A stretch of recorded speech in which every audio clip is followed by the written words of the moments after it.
Mahiya naman kayo sa inyong kapwa Pilipino. Binastos pa nila ako. Pakinggan ng proceeds of the illegal drug trade ng Duterte.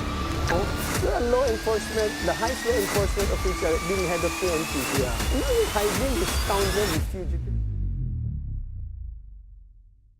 Nakikita ninyo yung state of politics natin from the first people power revolution going to today's people power revolution, and how do you think it can or will affect the 2028 elections? Ako na tinatanong mo dyan? Apa. Ito.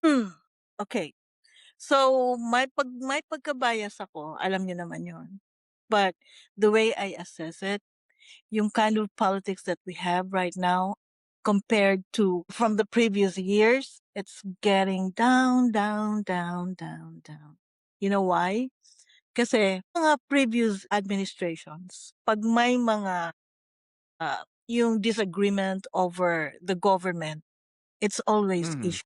Issue lang issue, you know, time of President, the old man, President Marcos, issues. Time of Cory Aquino, issues. Estrada, you know, Gloria Macapagal Arroyo, Pinoy, and then here comes Duterte. That started the Bardagulan. That started hominem. That normalizes yung klaseng tirada. Hindi na issue. Correct. Ang binabangga na nila, bayaran ka. You know, during the time of Duterte, you really do not know kung ano yung klaseng mga ad hominem na ginagawa nila. Totally, hindi ako nagbabasa doon. During that time, because dito na ako sa Amerika. But you know what? During the time of Duterte na hindi ako nagbabasa, so yung iba naman ang nag-inform sa akin. Sasabihin nila, "Hoy, don't you know that may land grabbing ngayon?"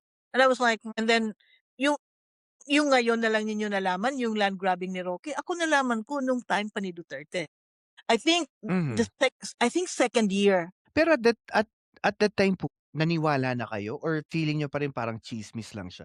Wala akong pake. Parang naano ko lang na, and then this man carried a banner during his campaign time of to stop against corruption. Then ito ngayon ang naririnig ko. Kumbaga sa loob-loob ko, you know, I mean, I don't care.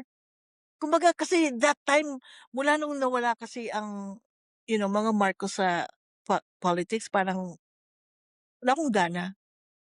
Kumbaga, nandito na, ano pa naman ang aanuhin ko.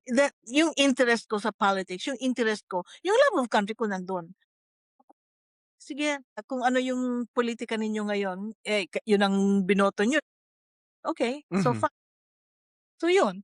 So wala ako, pero narinig ko na yan dati. So ngayon, kung i-compare ko yung democracy dati, democracy